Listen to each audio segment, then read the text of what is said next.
Il est 7h13. J'ai grignoté 3 petites minutes sur la rubrique invité de ce matin avec le sport. Mais c'est pour la bonne cause. Jean-Pierre Senghor est en plateau avec nous. Il est le secrétaire exécutif du Conseil national de sécurité alimentaire. Merci d'avoir accepté notre invitation. On va parler de manière générale de sécurité alimentaire, mais surtout de ce forum qui se prépare sur le thème prospective alimentaire du Sénégal à l'horizon 2035. Et l'un des objectifs, en tout cas, majeurs de ce forum est voilà, d'alerter et de promouvoir, disons, une alimentation saine, une alimentation qui préserverait notre santé. On le sait, hein, aujourd'hui, quand même, beaucoup de maladies non transmissibles atteignent des proportions inquiétantes chez la population sénégalaise, peut-être du fait de notre mauvais régime alimentaire. Alors, M. Senghor, certes, vous n'êtes pas médecin, mais doit-on avoir peur? Aujourd'hui, que disent les chiffres? Quelles sont les conséquences vraiment de cette mauvaise alimentation sur la santé des populations sénégalaises? Alors, d'abord, vous remercie encore de cette invitation. C'est la deuxième fois que je viens à Kinkeliba. C'était ce magazine mythique. Ah, merci beaucoup. Je vous félicite pour vraiment ce beau travail que vous abattez. Et puis, je salue tous les téléspectateurs de ce magazine. Alors, d'abord, vous expliquez un peu ce que nous faisons. Nous sommes une institution d'alerte. Voilà, c'est vrai. Alerte et veille. Le Conseil national de sécurité alimentaire, son secrétariat exécutif qui travaille sur l'ensemble du territoire national, à s'assurer qu'il n'y a pas de zones à risque qui ne sont pas prises en compte, qu'il n'y a pas de population en insécurité alimentaire qui ne soit pas aussi secourue par l'État avec tous les partenaires qui nous accompagnent. Donc, la grande question qui nous a amené à organiser ce forum, c'est que savons-nous de ce que nous consommons? C'est ça le problème. Est-ce que tout ce qu'on mange, on sait exactement d'où ça vient, comment ça a été transporté, comment ça a été transformé, et puis les excès que nous constatons aujourd'hui dans nos régimes alimentaires. Voilà, parce que finalement, il ne s'agit pas simplement de quantité, mais également, il faut s'assurer de la qualité de ce que nous consommons. Et comme dit Alioune Badara, nous avons constaté dans nos enquêtes que c'est incroyable. Il y a une progression inquiétante de ces maladies métaboliques qui sont en train de connaître une explosion extraordinaire dans nos sociétés. Et on penserait que ce serait en ville seulement, mais en campagne, c'est encore pire. Oui, c'est vrai. Et c'est ce que l'on a constaté. Et ce qui est inquiétant. C'est encore pire. Même le monde rural n'est pas épargné aujourd'hui. Alors, ce qui fait que, finalement, lorsque la sécurité alimentaire, c'est d'abord la disponibilité des produits, leur accessibilité, mais également l'utilisation. C'est les 3 piliers centraux. Un 4e pilier qui, lui, est un socle, c'est la stabilité de ces piliers-là. Donc, ce qu'on a vu, c'est que on s'est toujours bien occupé de la disponibilité des produits, de leur accessibilité physique et financière, mais l'utilisation a été, en fait, un parent pauvre de tout ce que nous faisons dans ce secteur-là. Et nos enquêtes nous ont conduit à nous poser cette grande question. Est-ce que les tendances aujourd'hui que nous constatons ne sont pas en train de nous mener vers droit dans un mur? C'est-à-dire que dans 20, 30, 40, 50 ans, est-ce que nous ne sommes pas en train de fabriquer des malades de la mauvaise alimentation? Et ça, c'est vraiment un élément que nous prenons en compte. Et c'est vraiment notre cœur de métier. Voilà. Et c'est ce qui nous a amené à travailler depuis 2 ans à préparer ce forum. Parce qu'en fait, ce qui se passe, c'est qu'il y en a qui savent, les médecins, les nutritionnistes, les hommes de métier, ils savent qu'en fait, il y a des dangers, mais la ménagère ne sait pas. Celle qui va acheter un peu tous les produits qu'elle a, tous les bouillons, etc., et qui donne à manger à sa famille. Donc, il faut que ceux qui savent puissent dire à ceux qui ne savent pas, ou qui le savent moins, les dangers que représentent nos mauvaises habitudes alimentaires, nos modes de cuisson, etc. Donc, c'est ça. Ce sont des scientifiques et des chercheurs, mais également des consommateurs qui vont se retrouver pour échanger. Donc, le forum, c'est pas simplement un événement, puis après, on se serre la main, on s'en va. C'est l'amorce d'une plateforme nationale, pérenne, de dialogue sur notre alimentation. Surtout ça. Parce que c'est extrêmement important, comme vous l'avez dit, ça ne servira pas à grand-chose d'organiser juste un forum et puis de se dire au revoir. Exactement. Il faudrait évidemment qu'il y ait aussi des actes après pour la suite. Tout à fait. Pour que l'événement puisse servir à quelque chose. Alors, en termes d'actes concrets, qu'est-ce qui sera fait? Est-ce qu'il y aura une vraie campagne de sensibilisation? Est-ce qu'on ne doit pas aussi revoir le discours? Parce que vous dites là, depuis des années, on en parle, mais les populations tardent quand même à changer de régime alimentaire, à adopter les bonnes habitudes. Que doit-on faire pour impulser une nouvelle dynamique, une dynamique vraiment positive allant dans le sens de préserver la santé des populations? Et puis, vous êtes fixé un délai, c'est 2035.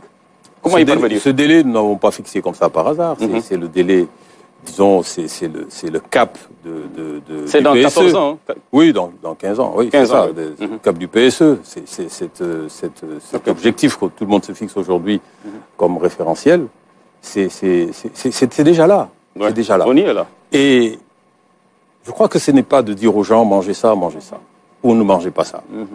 Ce qu'il faut, c'est que l'État prend le taureau par les cornes au travers de tout le dispositif qui existe pour informer.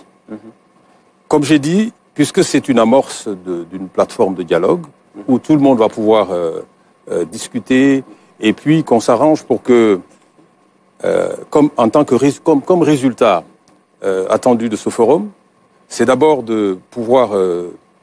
on dresse la situation alimentaire du pays, on a un certain nombre de scénarios, et ces scénarios montrent un peu les moteurs de changement sur lesquels, et les leviers sur lesquels l'État peut agir pour inverser la tendance.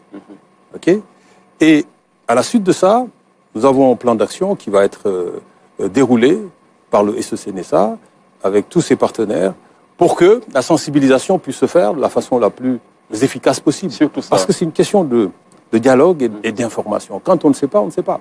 Ouais, c'est ça. Voilà, donc j'ai dit à mes collaborateurs, ces prochaines années, vous allez davantage travailler avec tout ce dont c'est le métier pour informer les populations quant à la manière dont on doit consommer, dont on doit fabriquer, transformer nos produits, et puis éviter les excès. Tous les professionnels vous le diront. Ouais. On mange trop salé, nous mangeons trop huilé, nous mangeons trop sucré. Ouais, et ça, c'est vraiment un fléau qu'il faut... Et puis, il y a une prise de conscience. Il faut appuyer sur l'accélérateur et pour que cette prise de conscience se transforme en acte concret dans les ménages. C'est ça. Kouba, oui, alors merci. Chez vous, on mange sain, ni salé, ni trop salé, ni trop sucré, ni trop gras. Regardez-moi, vous allez avoir la réponse. Monsieur Senghor, moi j'ai deux questions. La première, c'est par rapport au contexte. Pourquoi vous avez choisi ce moment-là pour alerter? Si on sait que vous permettez la répétition, il y a eu alerte rouge sur nos plats depuis très longtemps. Les gens en ont parlé, reparlé. Pourquoi ce moment-ci? Pour faire le forum. Pourquoi maintenant? Ouais. La deuxième question, vous dites temps de cuisson, nous mangeons beaucoup de... trop salé, trop sucré, gras. Mais on sait que, vous l'avez même évoqué, le principal problème avec nos repas, ce sont les bouillons. Et aujourd'hui, pour que nos bonnes dames-là, qui sont à la maison en train de nous regarder, pour leur dire que c'est pas bon, c'est difficile. Parce que si on le dit, là, Sarah le dit. Après l'émission, on balance une publicité qui dit que oui, il faut mettre Kumba dans ton plat, c'est bien, ça rehausse de goût. Donc, voilà. Aujourd'hui, qu'est-ce que vous comptez faire pour apporter une contre-publicité par rapport à cela qui nous tue? Oui. D'abord, pourquoi maintenant? Il n'est jamais trop tard pour bien faire. Je vous dis que c'est un pilier que nous avons en charge et qui, malheureusement, jusqu'à présent, n'a jamais été visité en profondeur. Nous nous occupions davantage de disponibilité et d'accessibilité. Or, l'utilisation est un élément central. Nous avons, depuis 2 ans, travaillé là-dessus parce que lorsqu'on aborde des sujets comme ça, il faut d'abord les prendre sur tous les bords. Donc, on s'est rendu compte que tout seul, on ne pouvait pas, en fait, aller au fond des choses. C'est pour cela qu'on a travaillé avec des professionnels. Ça a pris 2 ans. Et nous, en fait, c'est maintenant qu'on est prêt. Et c'est à l'État maintenant de prendre le taureau par les cornes et de travailler justement à non seulement rassembler toutes les informations nécessaires, parce qu'on a fait d'abord le bilan, ce qu'on appelait la situation de l'alimentation au Sénégal, qui nous a amené à comprendre qu'il fallait bouger, il fallait faire quelque chose. Qui doit faire quelque chose? C'est l'État. par des dispositions et des mécanismes effectivement à installer pour qu'il y ait un déclic auprès des populations. Derrière, il y a un plan d'action concret, efficace, qu'il faut déployer. Et c'est la réponse à la deuxième question. Ce n'est pas tant de dire aux gens, écoutez, n'achetez pas du bouillon, etc. Non. Pas des stratégies. Il faut que les gens sachent. Parce qu'il y a beaucoup de gens qui ne savent pas. On vous met plein de bouillon dans, parce que ça rehausse le goût. Oui. Et tout ce qui est bon n'est pas forcément très bien pour notre santé. Ça le tue à petit feu. Il faut absolument que l'information passe et c'est à nous de le faire. D'ailleurs, ce forum réunit également les professionnels, c'est-à-dire les industriels. Ah, c'est important. Les industriels sont là pour que les professionnels puissent leur dire, eh bien, ce n'est pas tant parce que vous avez une demande qui, effectivement, demande beaucoup de sel. Est-ce que vous savez qu'en Côte d'Ivoire, par exemple, les compagnies qui sont ici et qui nous vendent, par exemple, du jus hyper sucré, en Côte d'Ivoire, ils sont obligés de réduire le sucre parce qu'ils n'aiment pas le sucre. Qu'est-ce qui se passe? Est-ce qu'il y a eu là-bas une sensibilisation de longue haleine, enfin, qui a fait que les gens ont pris conscience et qui réduisent un peu la consommation du sucre et du sel? C'est peut-être ça qu'on a tardé à faire. On a tardé. Il y a une législation aussi. Contrôle qualité. Voilà, il faut aussi que, pourtant, au ministère du Commerce, il y a un dispositif de contrôle, avec Dr Bakary, justement, de contrôle de la qualité. Il faut que tous ces mécanismes-là puissent être mis en branle maintenant. Parce que sinon, ça va être trop tard. Ça va être trop tard. On a fait ça alors, moi, c'était par rapport à la question de sur les bouillons. Voilà, moi, je pense que la réponse doit se faire peut-être contre publicité, je sais pas comment publicité, ou voilà, doit se faire avec les chefs qui refusent catégoriquement. Moi, j'ai fait une émission gastronomique. Il y a des chefs qui refusent catégoriquement, mais ils te demandent même si tu n'as pas un sponsor qui fait dans les bouillons. Parce qu'eux, ils n'utilisent pas du tout de bouillon. Donc, c'est des chefs qu'il faut peut-être impliquer dans la sensibilisation. Et aussi les enfants à la base, à l'école, les cantines scolaires, pourquoi pas. À l'école. Puisque nous, on a déjà commencé. On a déjà pris l'habitude. On est déjà. C'est un peu ce que j'allais dire. Parce que l'alimentation, c'est aussi une question d'éducation. Et donc, retourner à la base culturel. Avec les enfants pour leur apprendre à bien manger, je crois que c'est essentiel pour pouvoir gagner ce pari à l'horizon 2035. Mais oui, mais c'est vraiment là où il faut agir. Ce sont les enfants qui vont changer, qui vont contribuer à changer les habitudes. C'est pas à 40 ans, 50 ans. Les gens vous disent non, vous pouvez pas me faire changer mon thieboudienne, il me faut beaucoup d'huile, il me faut beaucoup de... Non, ce sont les enfants. Et je l'ai vu dans un pays d'Afrique où les cantines scolaires sont le lieu, mais vraiment privilégié. Et ce sont les enfants qui, à la maison, disent non, c'est pas bon, on ne mange pas ça, mettez pas ça, il faut plus de légumes, etc. Et c'est comme ça qu'on peut... Et déjà, eux, ils vont être moulés dans ça. C'est sûr que quand ils deviendront adultes, c'est parti. Et même ici, au Sénégal, il y a des écoles qui ont une saladerie pour apprendre aux enfants de manger, tout ce qui est légumes. Et moi, je pense qu'il faudrait mettre l'accent sur manger beaucoup de fruits, beaucoup de légumes, comme cela se fait en Europe, par exemple. Au bout d'une heure de temps, ils te balancent à la télé, en France, par exemple, pour te demander de manger beaucoup de fruits, beaucoup de légumes. Et ça... Vous avez vu que le chef de l'État a pris... Ça peut changer. Vous avez vu que le chef de l'État a pris des dispositions il n'y a pas longtemps pour taxer les bouillons. Mais il faut qu'on aille. Il faut encore taxer. Encore. Il faut aller au-delà. Mais aussi, je pense qu'il y a peut-être des relais que vous n'avez pas suffisamment, qu'on n'utilise pas suffisamment bien au Sénégal. Je parle de ces leaders d'opinion. Vous prenez l'exemple du Khalif général des Mourides. Ces ordres ne se discutent pas, ça ne se discute pas en milieu mouride. Ça aurait été bien d'avoir une vidéo, par exemple, du Khalif du Saint-Homme, de même que celui de Tivaouane, en tout cas de l'archevêque, pour qu'ensemble qu'ils fassent des vidéos, de petites capsules sur ces phénomènes de société, sur notre mauvaise alimentation, sur comment aussi prendre soin de notre environnement, sur le cadre de vie, sur l'environnement. Je pense qu'il y a plein de choses, plein de domaines dans lesquels, si on les avait bien utilisés, je pense que ça aurait pu quand même nous permettre de faire l'économie de beaucoup de milliards et que cela puisse aussi véritablement mailler le territoire national et faire tilt dans les têtes. Parce que je suis sûr que si on a le Khalif général des Mourides qui dit, bon, assez disciples à tout le Sénégal, voilà, soyez modérés dans votre alimentation, adoptez un régime alimentaire sain. Absolument. Je vous assure, M. Senghor, des millions de Sénégalais le suivraient aveuglement. Bien et dans le bon sens. Ce serait aussi la même chose, peut-être pour d'autres causes aussi, mais qui nous prennent beaucoup de temps, beaucoup d'énergie et beaucoup de milliards. Et à la fin, on se rend compte que l'efficacité, encore une fois, pose problème. Alors, est-ce que ces leaders d'opinion-là, comptez-vous les utiliser dans ce plan d'action dont l'objectif est 2035? C'est absolument bien vu parce que, comme je l'ai dit, c'est l'amorce d'un dialogue. L'amorce d'un dialogue, ça veut dire qu'on démarre vraiment ce dialogue du peuple pour que, évidemment, tous les maillons de la chaîne de notre société puissent être utilisés. Et ces leaders d'opinion sont des relais incontournables.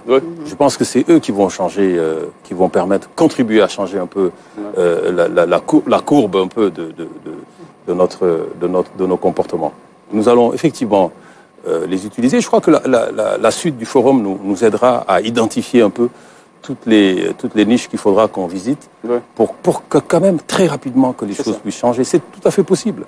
C'est tout à fait possible. Parce que vous savez, c'est un double fardeau. Parce que si un des scénarios qui va être beaucoup discuté au cours du forum, c'est le scénario, un scénario pessimiste. C'est-à-dire qu'on ne fait rien. On ne fait rien et puis on laisse les choses se dérouler. En l'état. Eh bien, dans 15 ans, dans 20 ans, dans 30 ans, c'est une population malade. Des maladies métaboliques. Beaucoup de diabétiques, beaucoup d'hypertendus, etc. C'est le cas d'ailleurs. Il y a beaucoup de maladies ça va exploser. Ouais. Qu'est-ce qui va se passer à ce moment-là? Vous avez une population malade, donc c'est une facture très salée que l'État va payer pour soigner des malades de la mauvaise alimentation. Ça, c'est un. Deuxièmement, si vous êtes malade, vous êtes moins productif. C'est notre économie aussi qui va en prendre un coup. Exactement. Donc les deux combinés, eh bien, mieux vaut prévenir tout de suite. Donc on glisse de la gestion de ces crises-là vers la prévention. Il faut prévenir aujourd'hui des choses qu'on voit arriver. C'est notre rôle de veille et d'alerte. Est-ce que vous avez invité des sportifs au forum? Parce que ça fait partie. Oui, c'est ça. Il est 7h30. Une bonne alimentation, faire du sport. Ça arrive bien. Et une Kumba. Ça peut convaincre aussi. Il y a des personnes beaucoup plus. Merci beaucoup. Merci beaucoup. Restez avec nous. On reviendra encore sur ce forum, sur le volet scientifique, en tout cas le panel attendu, les différents panels. Sur peut-être des questions importantes qu'on aurait occultées dans cette première partie si riche en termes d'échanges. Merci beaucoup.